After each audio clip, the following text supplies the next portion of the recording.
Good afternoon from Raleigh, North Carolina on Saturday, September the 9th, shortly after 2:25 p.m. Eastern Daylight Time.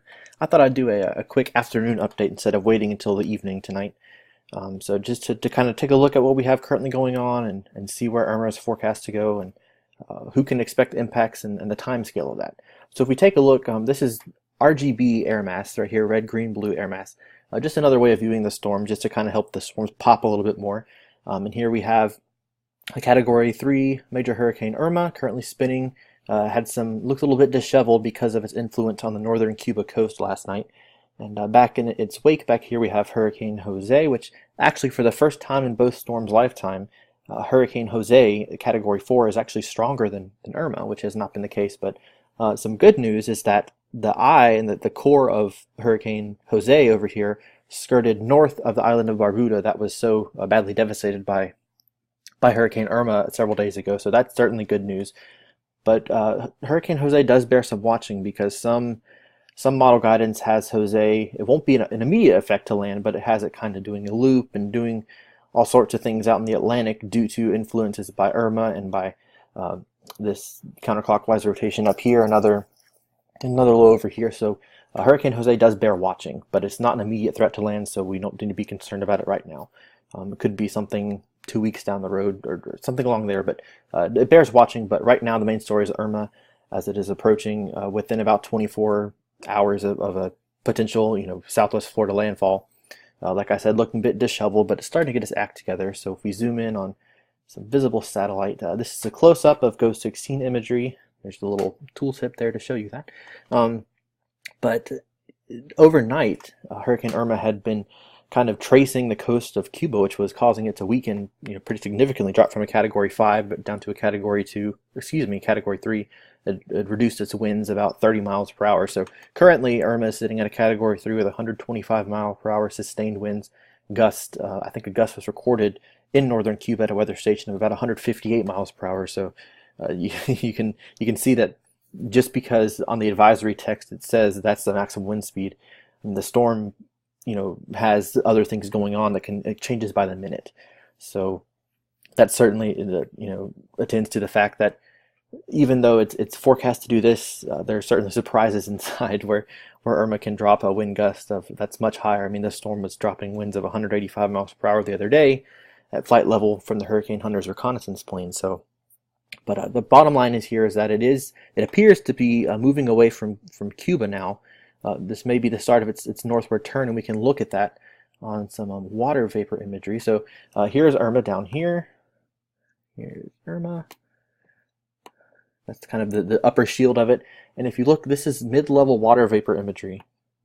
So what we're looking at here is basically the water content from the satellite, and you can see this trough here that's beginning to dig. You can see a bit of a short wave starting to form, a little low pressure here. We're up here in North Carolina. Some of the clouds you may see off to the east are actually affiliated with dynamics that are affecting Irma. So, but what this means, this goes in a later frame down here.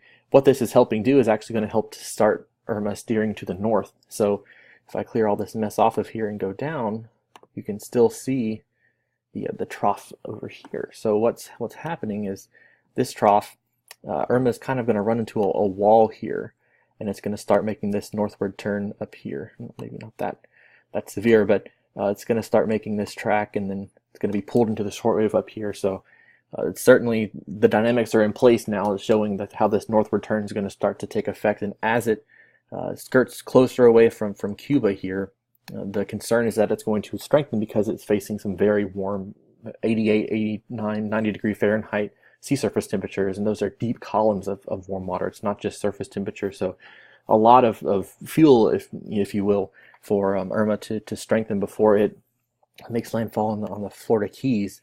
Here's a kind of zoomed out picture of visible imagery, again showing how Irma it's getting, this morning it looked a little disheveled, but as the day goes on, just since I've woken up this morning, it looks, leaps and bounds better, which is certainly not good news for intensification purposes, but it's certainly, you can tell it's a hurricane, you can tell it looks strong, it's becoming more symmetric. So as it crosses, I think it's about 120 miles from Key West here, right on this island over here.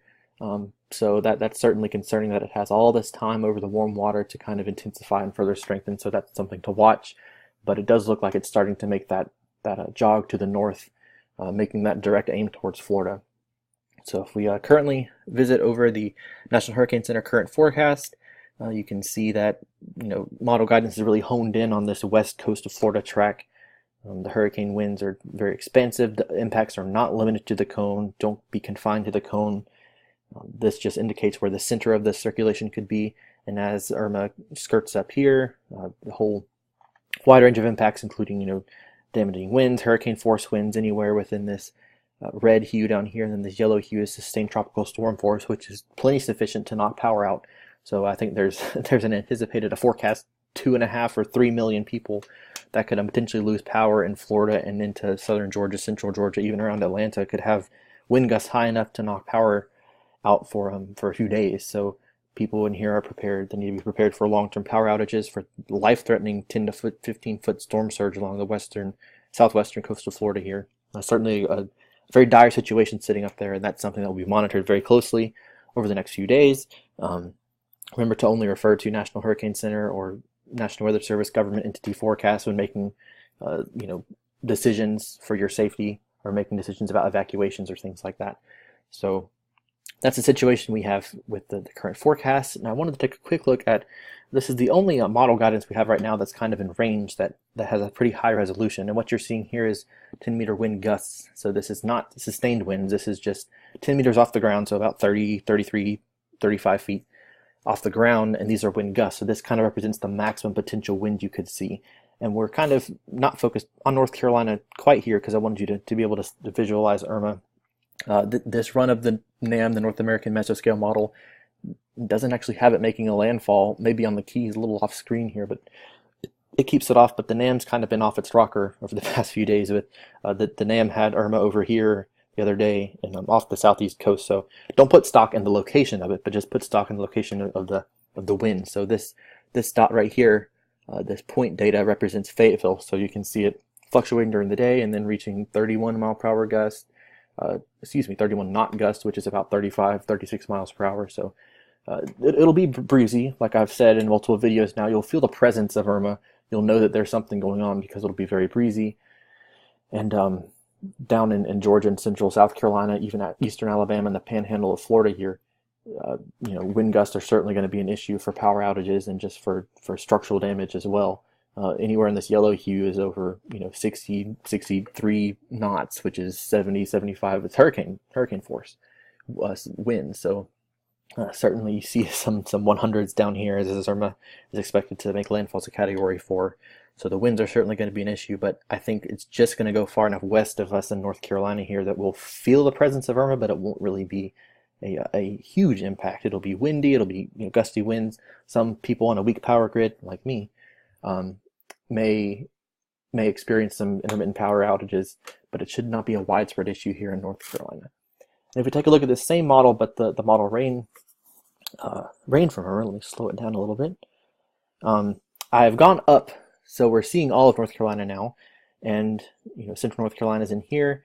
This forecast only goes to about supper time on Monday, so we're not getting the full scope, and a lot of forecast models are having a big band of rain come through Tuesday morning, which could have the threat for isolated tornadoes, damaging winds, and torrential rain. Obviously, rain coming down at a very fast rate because of this tropical source. But you can see some scattered showers might start moving in from Irma anywhere around this frame, which is about 10Z. So overnight Monday and into the day Monday, some scattered showers, kind of giving way to maybe more steady rain, or steady periods of rain, intermittent rain Monday night, and it would last through Tuesday night. That's when the gustiest winds would be Monday, Tuesday. So that's the main impact here in terms of rain, wind gust in North Carolina would be Monday, Tuesday.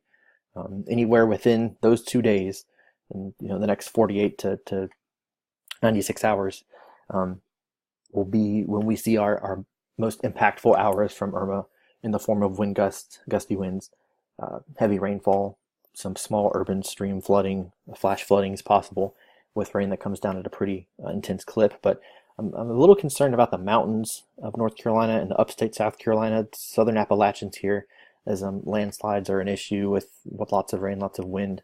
I think power outages are going to be confined to this area down here.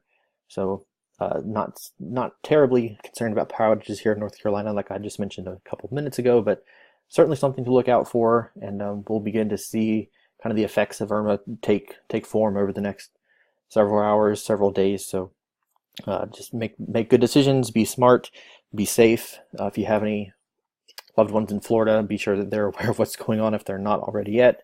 Some people don't have access to information systems like some of us do. And if you're watching this video, you may have access that someone else doesn't have to watch videos on the internet regarding, life-threatening weather that's heading their way. So just make good decisions, be smart, and we will see what kind of mark Irma leaves on southwestern Florida in a very dire situation there, life-threatening weather, very significant weather. So we'll see what happens there, and I will see you in the next video update, probably sometime midday tomorrow. So thanks for watching, and be safe.